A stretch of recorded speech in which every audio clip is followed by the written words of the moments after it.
Hello, hello. It's another episode of Bluebell Notes, episode 8. Hello. I'm Neil Povey. I'm James T. Tippler.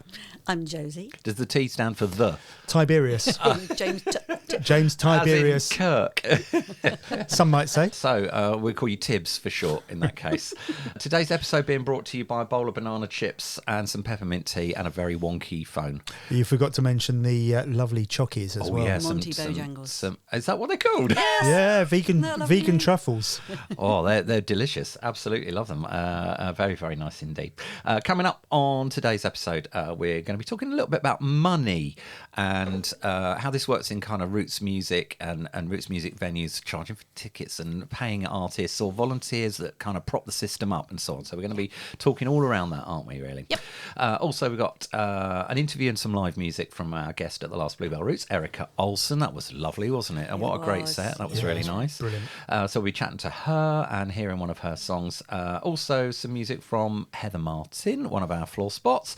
And we might even get in a snippet of Nigel and Marylin as well, who did a lovely collaboration, first time collab for them. So, but first, let's talk about Bluebell Roots from Sunday.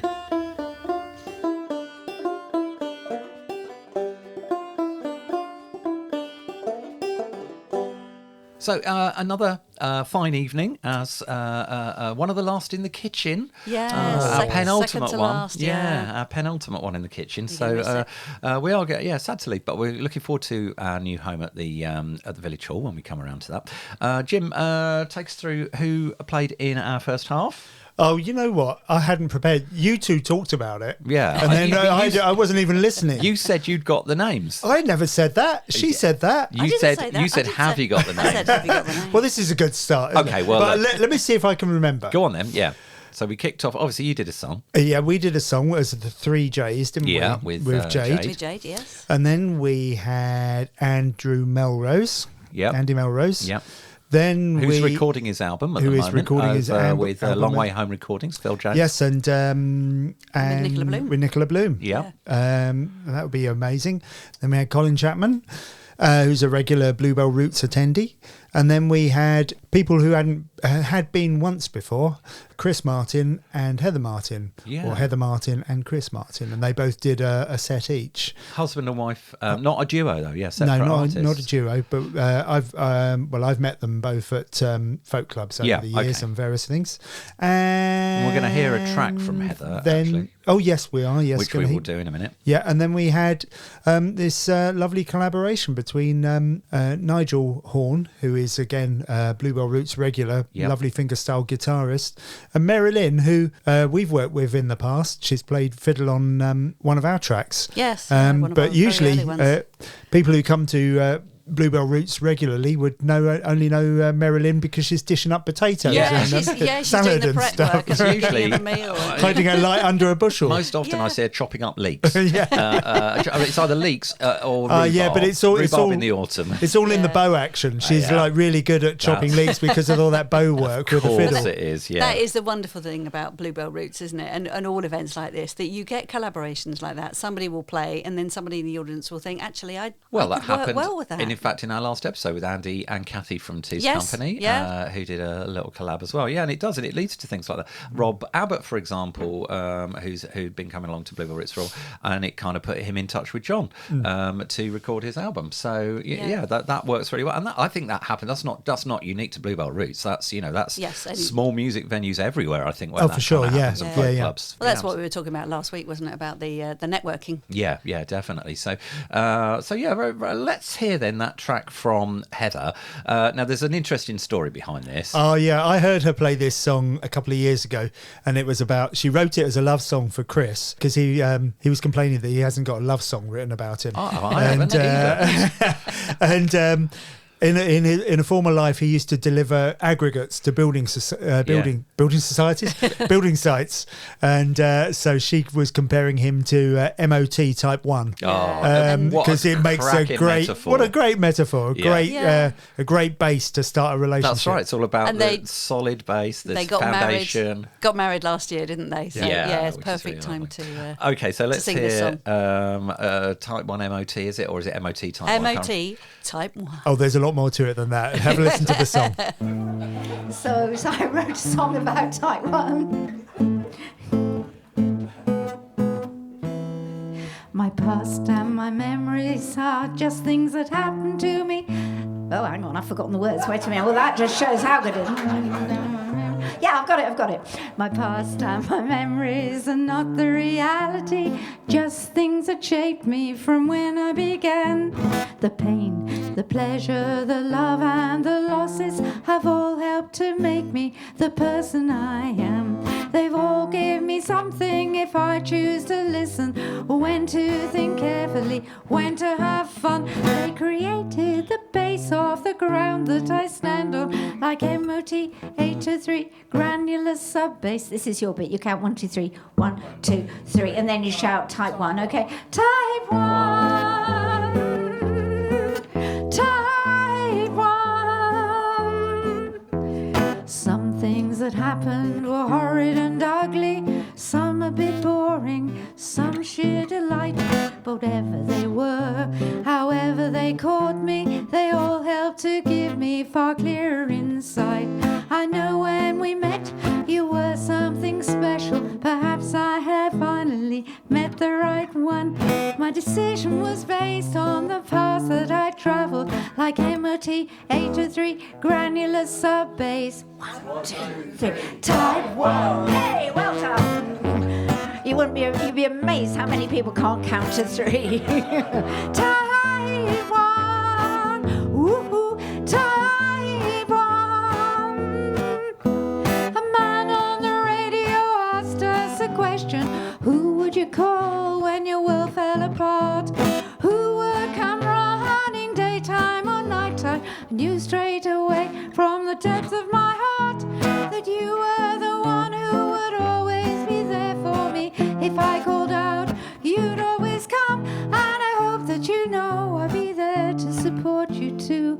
MOT 803 granular sub-bass. 1, 2, 3. Type 1. Woo-hoo.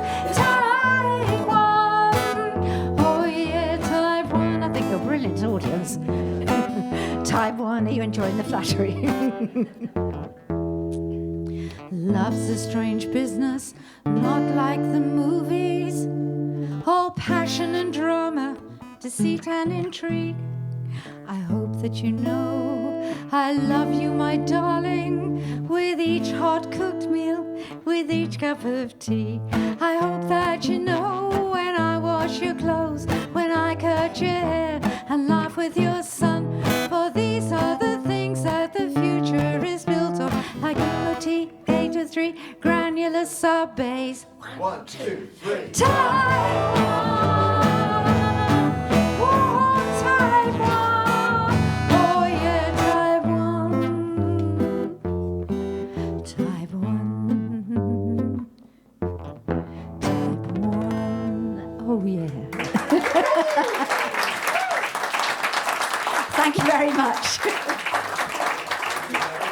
That was Heather Martin, MOT Type 1, Type 1 MOT. We love that. the joining in with that as well. Yeah, I think it's just such a cracking song. And the dog joining in as well. The dog, yeah, absolutely. It was brilliant. Yeah, thank you to Heather and to Chris for coming along. Chris Martin, of course, not that Chris Martin. No, this isn't the rich Chris Martin, apparently. No. I mean, I think he's occasionally been in touch and said, I'm going to try and get down. Yeah. But then his guitar broke or something, or I don't know. So, no, it hasn't been yet. But yeah. The other Chris Martin you're talking about? Yeah. He needs a piano.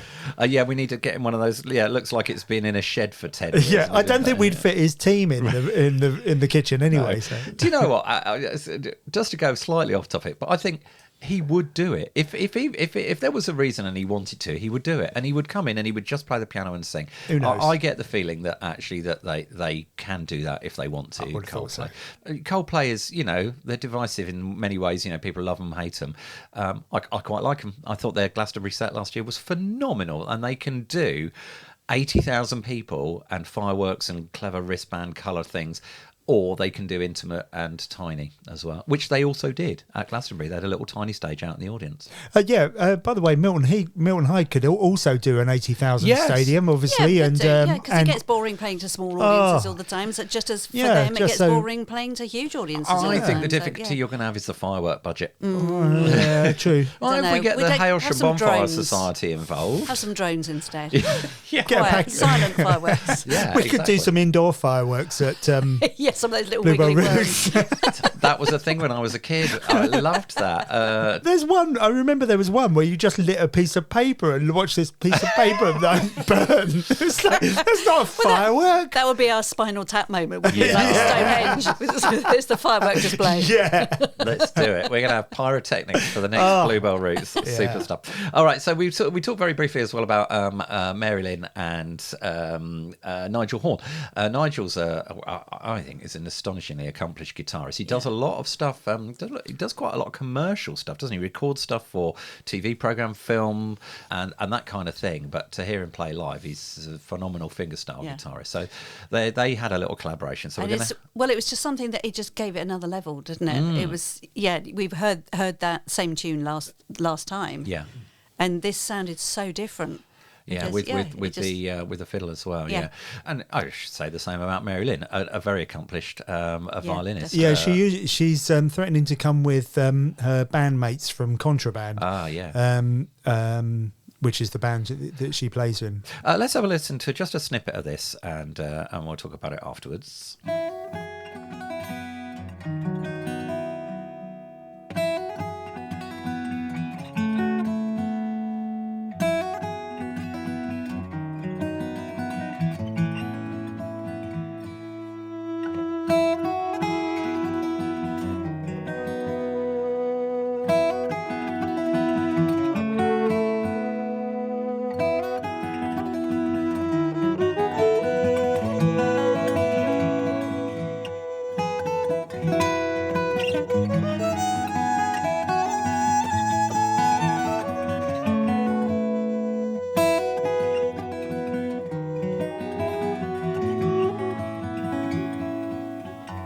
That's Nigel and Marylin, Nigel Horn and Marylin Thomas, and just beautiful. Like you say, it adds another level. Yeah, and it's a really evocative piece, isn't it? Even when Nigel plays it on his own, he talks about the island that inspired it, and that just gives it that extra element. You get the birds flying overhead and the blue skies and that feel of the beauty of the island with that. And we had that as well on Sunday night with a track about Loch Lomond as well, didn't we? Who was that was Heather. That was Heather again, wasn't it? Yeah, with the Loch Lomond track. And I'm a big fan of Scotland. I want to get back to Scotland at some point soon. I had a lot of childhood holidays there.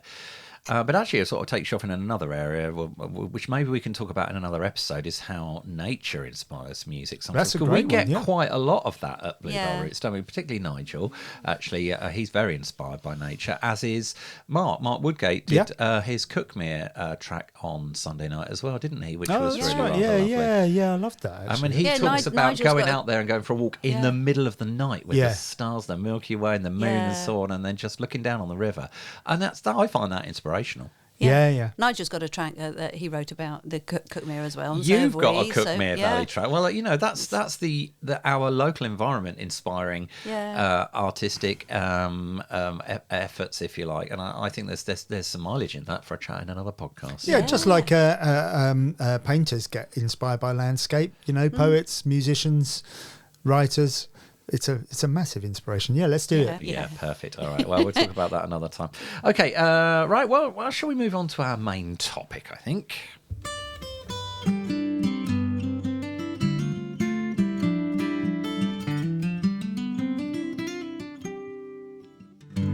Oh, me. you tell me? Yeah, so Jim's busy looking at the timer on the phone and it keeps going on. I could have said, actually, there's a very little point in us because I've got a recording timer on here, which is we've been going for about 11 minutes. So that will help us keep an eye on time and keep it so that this is a digestible podcast and that it's not 3 hours long, which it could be.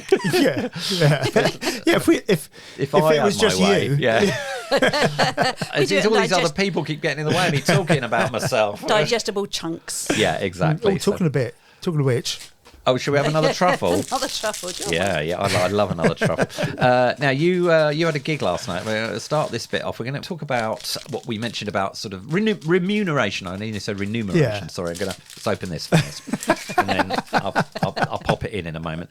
Other truffles are also available. Yeah, remuneration and also how volunteering plays a massive part in this. I don't want to call it a business. This what word is it? You were struggling for the word paradox on Sunday when we were talking, which we'll hear later. Endeavour. Yeah, that's good. Endeavour is what I was musical looking endeavours. for. Yes. And it does rely on a lot of people giving their time for free. Yes. And you this kind of came up because you did a charity gig last night, didn't you? Yes, at the Brunswick. Yeah. Tell us about that. Yeah, we were at the Brunswick in Hove. I'm going to eat this, so you're going to be talking for 2 minutes at least. This was a gig organised by Music for Climate Justice.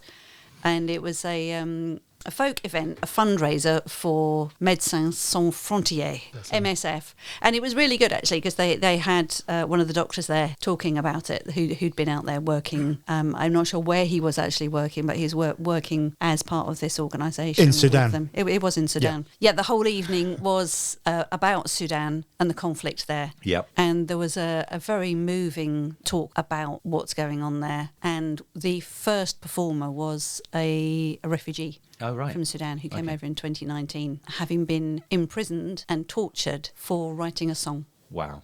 And it was considered that it was a political song. Yeah. But it wasn't. He was just saying it was social commentary, what was happening where he was living. He just writes about what he sees. That's a pretty sort of heinous kind of regime that allows that kind of thing to go on. He was the song that he was imprisoned for, he said, was just writing about people just basically having a hard time on the streets. Right. You know, just the blues, effectively, I guess, same times are hard. But the authorities took exception to it. Not allowed to say how bad things are. Yeah, I mean, that's pretty... Obviously, we can't translate from Sudanese. No. But... yes, he did... did he do three or four numbers playing an oud? Oh, wow. And it was an amazing sound. Which is the thing with a great big sort of bowl at one end, isn't it? And quite a long neck. A hooked neck at the end. Sort of. It looks as if somebody snapped the end off it. Yeah, yeah. But, that was an amazing sound. And, a lovely voice. And headliner Richard Durrant. Yes. And you were there. You played as well. Yeah, and there was also Max from Hollow Hand. Okay. Yep, and Bashir Al-Gamar. Yeah. But a charity gig. Now, how does that work for you as an artist, a charity gig? What do you do? Do you say, OK, I'll reduce my rate? Do you play for free? How does that work? What's the decision-making process in that? Well, personally, if we feel strongly about the charity, we think it's a good cause, we'll go with whatever they want to do. Right. So if the event last night, we weren't remunerated. Okay. We decided we would do it for free. We would support it. It's a great cause, great organisation, and we were happy to do it.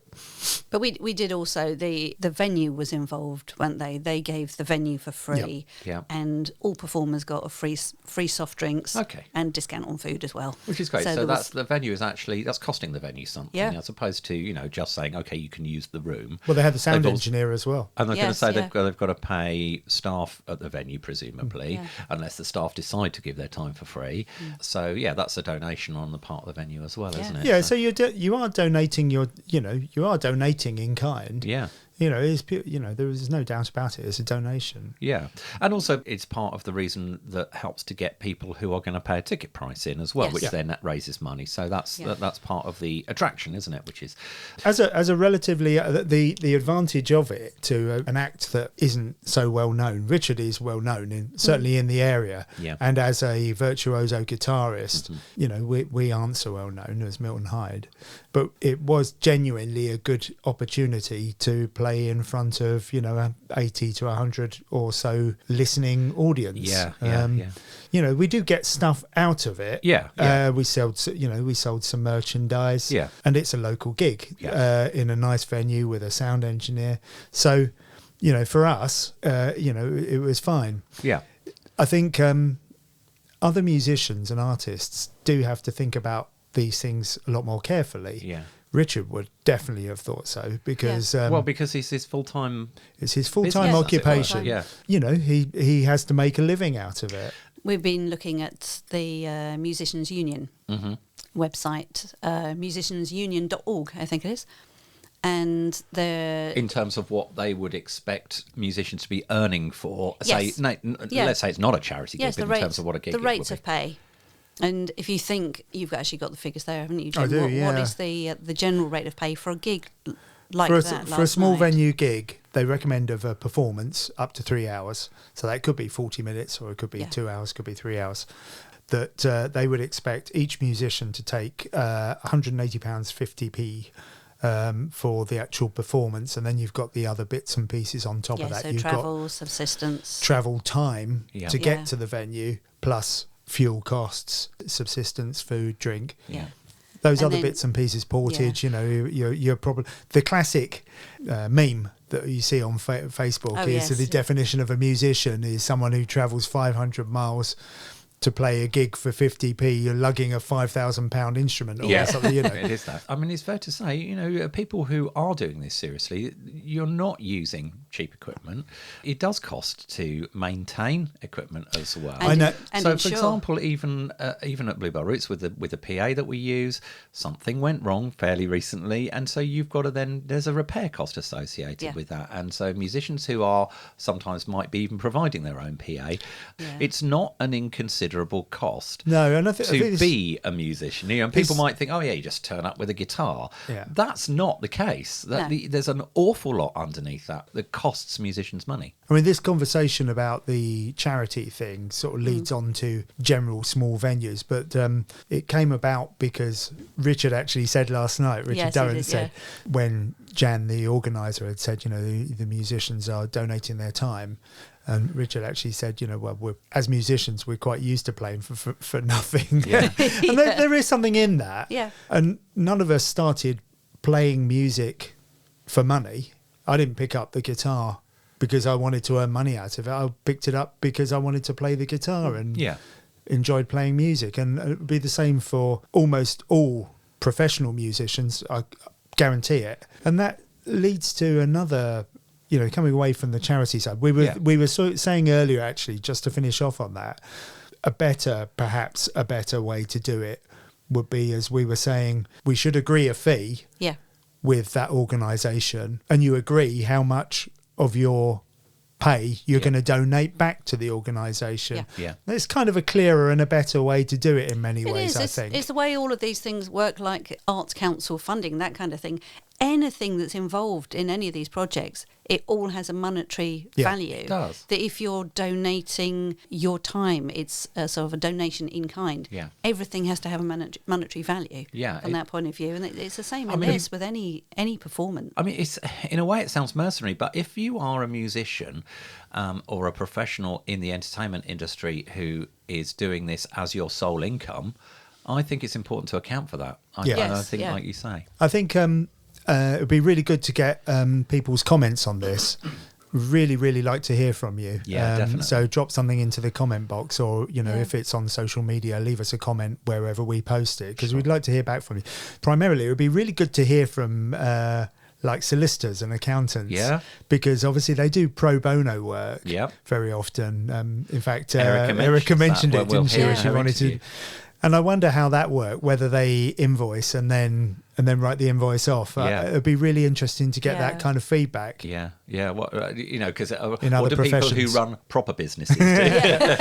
there were some invisible quote marks there. Definitely. I noticed that Erika said something the other day about if you're working in an industry that you love, then you'll never actually work a day in your life. That's a common expression, but it's not the truth. But she said, the admin. Admin, there's so much. My goodness me. With music, there is so much admin, isn't there? Yeah. So that's all non-chargeable time. So I'm sure these musician rates take into account. Should we move on to talking about sort of small venues and how we operate as Bluebell Roots, volunteer actually? Because side that brings in the volunteer side exactly. as well. Because if you weren't aware, Jim, Josie and I do Bluebell Roots. We don't take any money out of this other than for overheads, essentially, which might be drinks for the artists, little things like that, PRS fees, which we pay for. We take a little gig. bit out to for rainy day so that we've got something in the kitty if we don't get so many donations on them. That's right. So because we operate a pass the hat we don't charge a ticket price. It's a voluntary donation, if you like, or contribution towards the artist. And our audience, we have to say, are generous.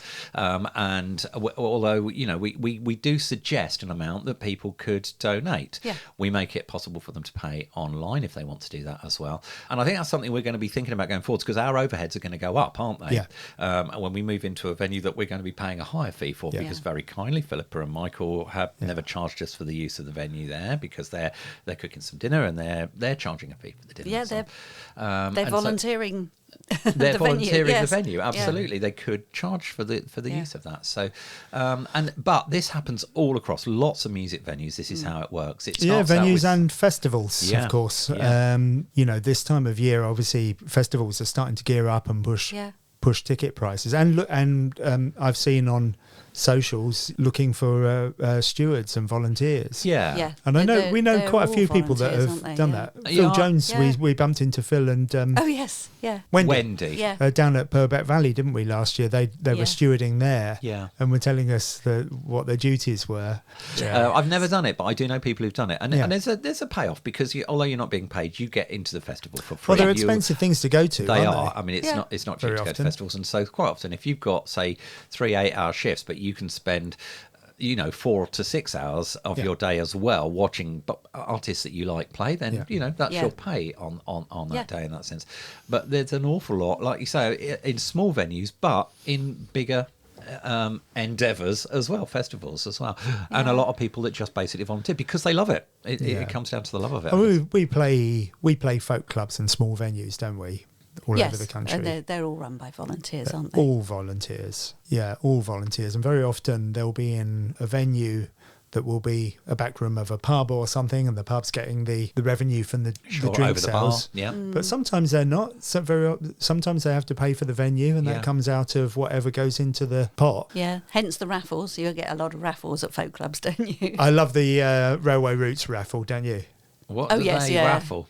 Is it there's a tin of chickpeas that regularly comes out, isn't there? Does it get donated back? This is the brilliant Rob Johnson's and Port Slade. Pineapple and stuff like that. Yeah, we've started a Bluebell Roots raffle, haven't we? But I forgot the prizes. That was. This is largely because we're moving home and we've got loads of stuff to get rid of. Basically. Have a box set of DVDs. Well, so and we want your thoughts on this as well. If you run a music event and you do it voluntarily, or if you run a regular thing and maybe you do make some it'd be nice to hear what you get, what you get out of it. Yeah. I mean, you don't get anything financially out of it, but it is very rewarding, isn't it, running Bluebell Roots? In terms of it is. We were actually invited to go and do a gig, weren't we, up in Yorkshire, which we've had to turn down because it's 600-mile round trip. And there is no you're probably budget. going to spend £400 or £500. Yeah, Get there it would be a great thing to do. It would be running the open mic stage for 2 days. So we'd get a lot out of it, but it's financially it's just not viable for us to do it. You're going to be quite out of pocket. And time-wise, we'd spend a day travelling there, a day travelling back. Oh, it's interesting. I think it's a really great topic. We could go into it a lot more, but we're kind of out of time, to be honest.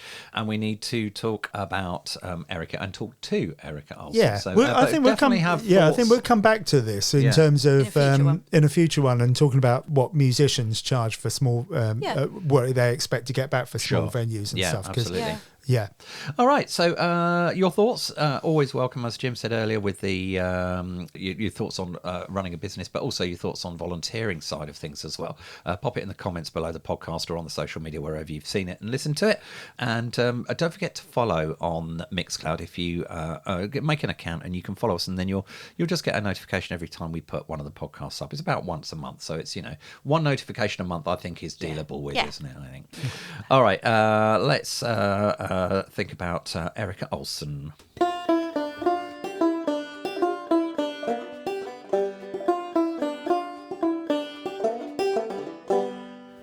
So our main guest on Sunday evening was the lovely Erika Olson. You'd met Erika a couple of times before, but first time we'd met. And she's a singer-songwriter. She's not far away from here. She's based in Buxted now, near Uckfield, and she lives here. But she's American. I'm originally American. She'll talk about that quite a bit in the interview. She still is American.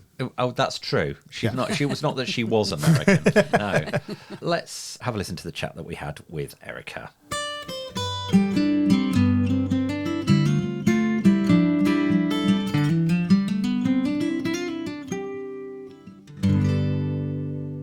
Another Bluebell Roots is done, and this month we had the wonderful Erika Olson perform for us, originally from New Mexico, you said, and now sort of fairly close by Buxted. Yes. It started in Albuquerque, and there was Salt Lake City in there, and then Massachusetts. Utah. And then the majority of my childhood was spent out on the east end of Long Island. And then I went down to Virginia for high school and up to Boston for college. But then I went to Charlotte, North Carolina is where I landed. I'd spend the majority of my childhood was out on the east end of Long Island. And then the majority of my adult life in the States was in North Carolina. Sure. And then what brought you here? So my husband is a trader, and he was working London hours. Yeah. And then they were like, hey, do you want to go do that in London? And we moved over. I was 6 months pregnant with our third. We had a 5-year-old and a 3-year-old, and we moved to London, and that was very wild. But then we spent 3 years in London and moved out to East Sussex. And honestly, there's no better place to be a child or a dog in the English countryside. And I currently have both of those. Excellent. So until I don't, we're hanging out for a while.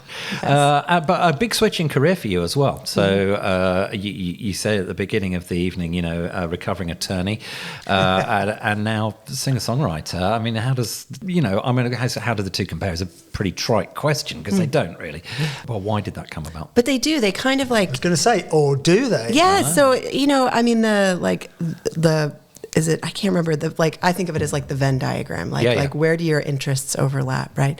So I went into law wanting to make the world a better place, naive and fresh-faced and all of that, and I quickly recognized how hard it actually is to do that in a legal career. To make a difference. Well, yeah, it's hard. Other than on a one-to-one basis. Yeah, on a one-to-one basis, and it's just the whole system. It's just so cumbersome, and I feel that I've been able to. I mean, even when I was practicing law, I started a pro bono practice right away, and it was very important to me to be doing work just besides the work that paid my bills. But I find that I'm able to channel the advocacy through music in a way that's really meaningful. Yeah. Changing hearts and minds through music is a little bit more direct route, I think. Yeah, we've done a podcast on social awareness and politics versus entertainment, didn't we? Which was extremely interesting, and everybody should go back and listen to it. A couple of episodes back. What episode is that? Direct me to that. Would have been episode 3. Yeah, I think it was episode 3. Was it episode 3? Okay. Excellent. It's an interesting thing, isn't it? That sort of what am I thinking? What's the word I'm thinking? It's been a long night. Paranormal. Paralegal. Paradox. There we go. Thank you. I thought that was a cleaning agent. That is a good word. That paradox about, do you keep it? Is there a way of presenting something, keeping it entertaining, but also deliver a message? Yeah. I think you did that in spades, by the way, tonight. It was really good. Thank you. I love the Little Shoulders one. That's my absolute favourite. Definitely favourite. Yay! That was one I earmarked for if maybe we'll hear it as well. So, how did you find the Bluebell Roots experience? Oh my gosh, it was wonderful. It was so wonderful. I mean, the room was so welcoming, and everybody was here to really take in music and to listen. Which as a singer-songwriter is not something I take for granted, you know. So I feel so honored to have been invited into this very special space. Oh, well, you're very welcome. That's why we have people here, because we love it. You're an album down, so an album of songs recorded already, and you're literally about to go in again and start at number 2. Yes, that is correct.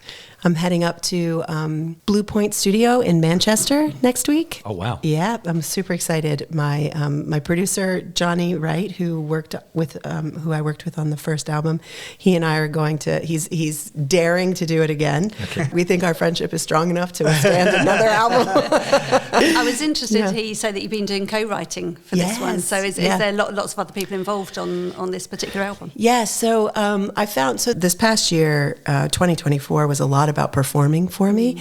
So 2023 was the releasing of the record, and then 2024 and learning how to release a record, you know, drinking from a fire hose. And then 2024 turned into a year of a lot of performance, but I knew that I wanted to also be gearing up for a release. And it was really hard for me to write in the midst of booking and gigging and all of that, like in social media for your booking and gigging. But I was able to snatch a couple of co-writing sessions, and I didn't really know what I had until I sat down to really focus on, do I have anything to record? And yeah, I'm really excited about it. It's been a growing experience. And I find, so my first stuff was very autobiographical. But this stuff, while there's still obviously loads of me in it, I don't think I could connect with it as an artist if it didn't reflect where I'm at in life or what's happening. I found that I was really pushed in terms of melodic structure and harmonics and things like that, which when you're alone with your guitar, it's easy to kind of default into some rut. Yeah, doing something on your own is going to be very difficult, isn't it, to sort of keep it fresh. And easily, you can kind of find yourself down dead-end roads, I think. Yeah. On my own, I'm like, oof, what happened here? I can't seem to get out of this cul-de-sac. Yeah. Yeah. The ruts, as you mentioned, yeah. So, but you're off to record. Have you got all the songs pretty much shaped and finished, as it were, how you want to do this? Is it just going to be a case of going, tracking and producing, or is it going to be some writing while you're going through the process? Great question. So one of the other things that I discovered was that because I was in a season of performance, and when I would try, I knew that the songs were great starts, but they were just I look at songwriting as creating an arrow, and I'm looking to hit an emotional place with that arrow, and so I'm always trying to make sure the arrow is going to fly straight and true. Okay. So shaving off anything that doesn't get it what's to extraneous. Yeah. And I knew that there was some work that needed to be done on these songs, but I couldn't for the life of me make it's almost like I would sit down and there was a fog, and I couldn't see through the fog.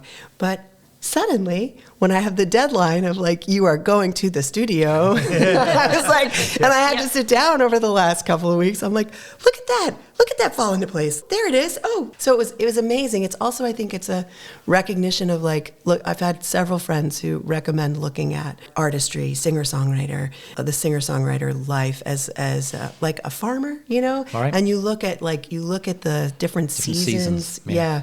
And just be really aware of if something is feeling totally rolling a boulder uphill, then maybe it's just not the right season. Sure. And give it a break. You briefly mentioned kind of juggling the performance and then doing the social media thing as well, and kind of conversations before we were chatting, recording tonight. We chatted in the last podcast about you having a sort of taking a stance on your social media presence and your web presence and so on, and looking at mixing that up a little bit.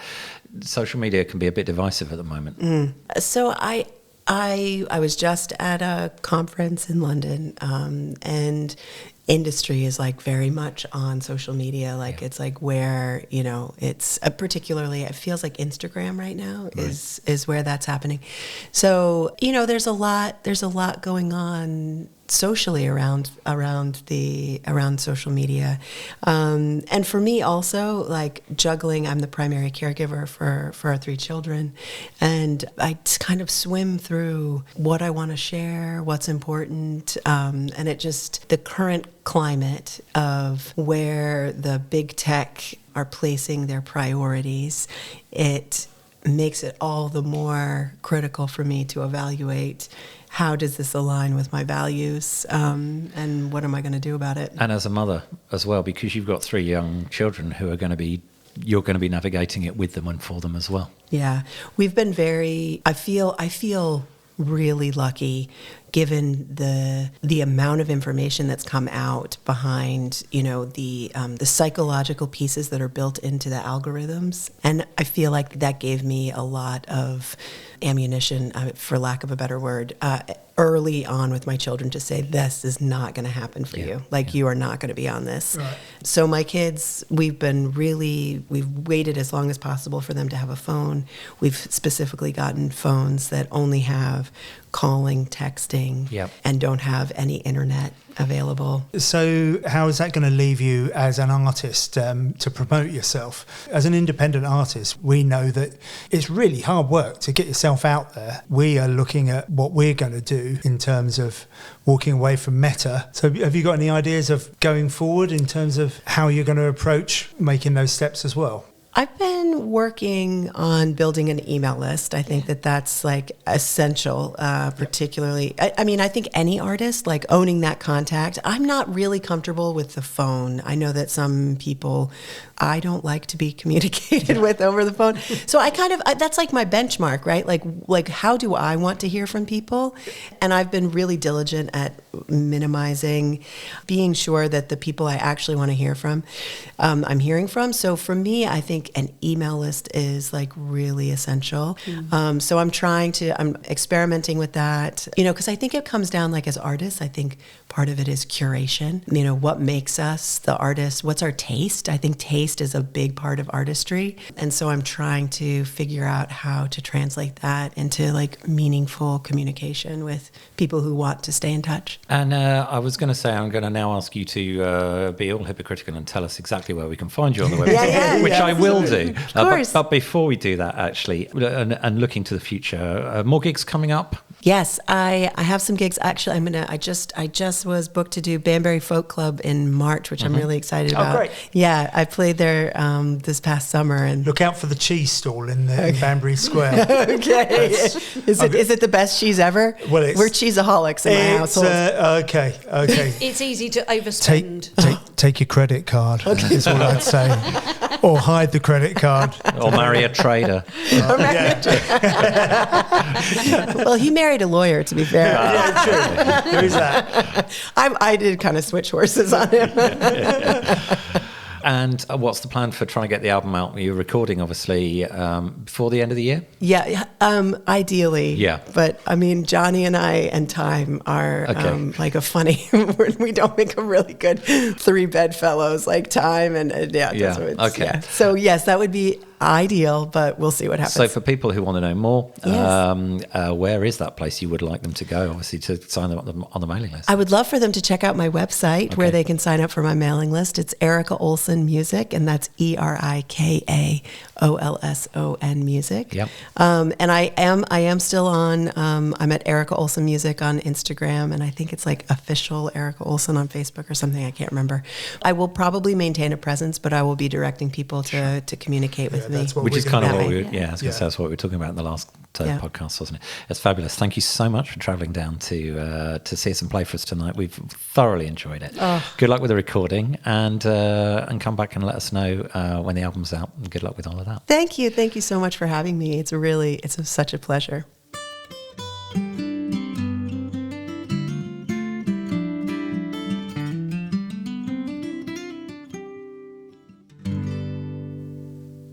That was Erika Olson chatting with us after Bluebell Roots on Sunday evening. And it was a really nice chat. I had to cut a considerable amount out. We could have talked for hours, but that was about 2/3 of what we recorded. There was a lot more.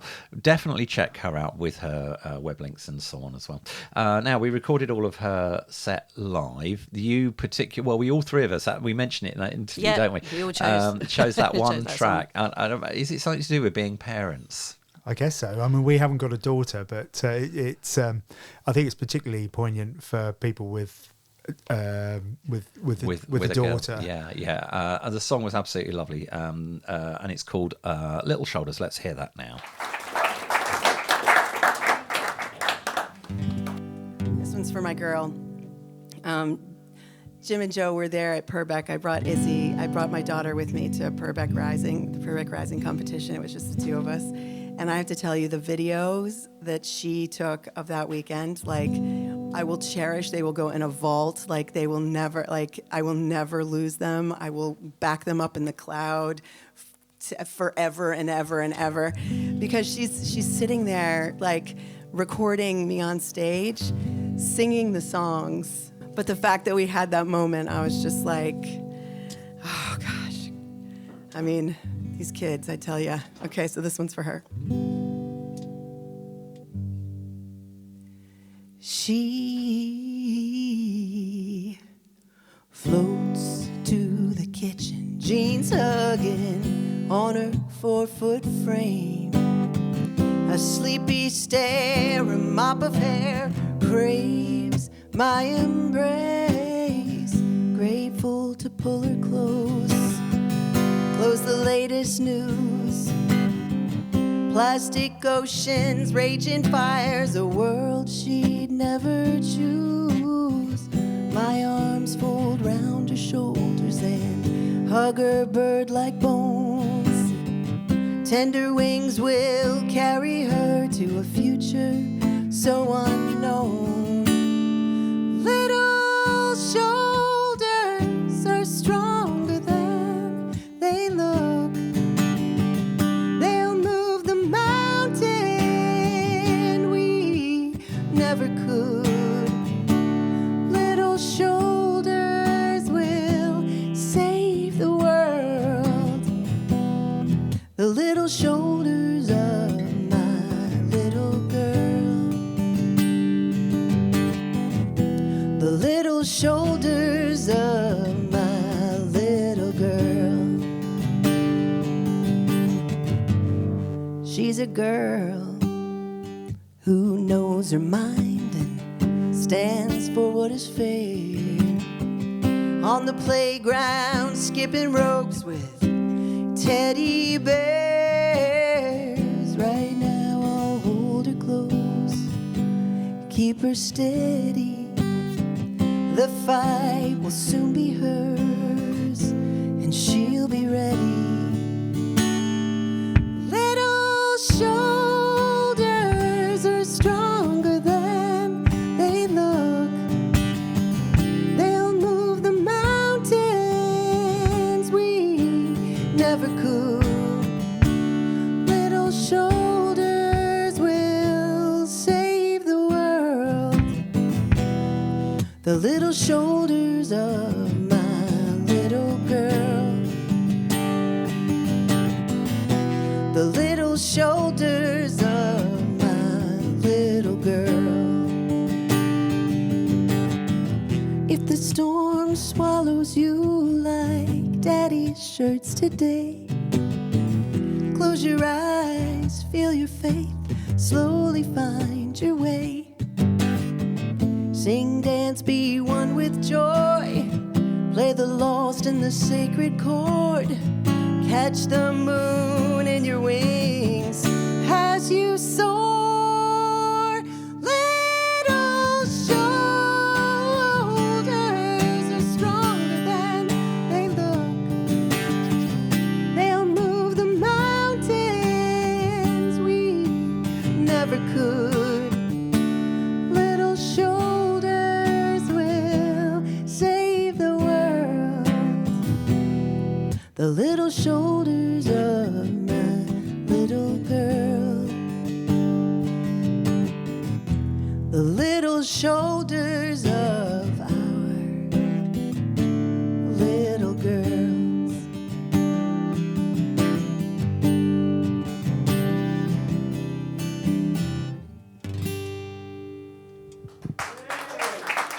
Thank you. Thank you so much.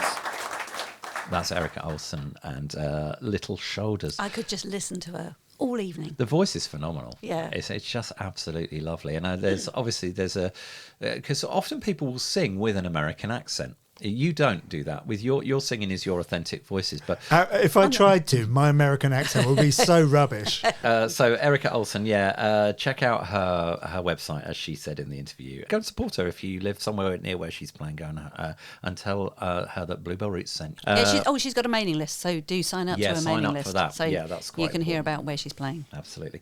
Next Bluebell Roots, we've got Joe Topping. Joe Topping on the 2nd of March, and I've got some info about Joe Topping here, described by Sir Tom Jones as a weaver of dreams. What did Tom Jones have to do with any of this? During lockdown, Joe was invited to go on The Voice, and he got into the semi-finals, and obviously Sir Tom turned his chair around. Lovely. Maybe on Bluebell Roots, we could all start with our chairs turned the wrong way round. At the start of his set. I wonder if he'd like that. That would be hilarious. We should tell people if he's not there at the beginning. Sorry, Joe, if you're listening, we won't do that. 30 seconds into a song and then we'll all turn around. It'd be like this chair scraping, wouldn't it? It was like they're not quite so flash. Joe is a folk singer and multi-instrumentalist from Liverpool whose singing and guitar playing regularly moves listeners to tears. Okay, all right. So check him out. Maybe we'll have to turn around part way through the set so he doesn't see us crying and I turn the other way. Okay, so that's Joe on March the 2nd. That's our last Bluebell Roots in the kitchen before we move to the new setting of the Arlington Village Hall. So, well, you just may say thank you guys for coming along and recording and volunteering and even just starting Bluebell Roots. We should. I was just thinking when we were talking about it earlier with the volunteering thing. I wonder how much like on BBC Sports Personality of the Year. There's an award for Volunteer of the Year, isn't there? Oh, is there? They should do that at the Brits. Oh, that's a good idea. They should do that at the Brits, or acknowledge it at some of these sort of music, at the Grammys. Well, mind you, there probably is one at the Grammys. The Grammys got an award for anything these days. There's so many that they can only do about 9 of them on the night, and the rest get done sort of off camera. It's crazy. Before we do go though, maybe another subject will be literally just on small venues and how many small venues are struggling. Yep, that's a good one, isn't it? Actually, we could do with some people getting in touch about that. We'd love to hear from I know a few people who that we could definitely talk venues, to, and we could get some a bit of vox pops. Yeah, that would be really good. Yeah, and it's not just financial problems either, is it? It's things like noise. Yeah, noise situations. Absolutely, yeah. There's been a music venue somewhere for years, and then someone moves in and doesn't like it. Yeah, or building work going on next door. Yeah, absolutely. So that's let's hold that thought. Absolutely, good one. All right, so listen out. So after March the 2nd, we'll get together. We'll do another podcast. We'll have a chat with Joe and some more live music on the next Bluebell Notes podcast, which will be episode 9. We need a celebration when we get to episode 10, I think. Oh yeah, should have some sort of cake. Definitely some sort of cake, a large one, I'd say. That sounds brilliant. All right, thanks for listening. Do like it, comment below, and follow us on Mixcloud, please, and share it with your friends as well if you think they'd like it. That would be fun. But in the meantime, we'll see you for the next one. Cheerio. See ya.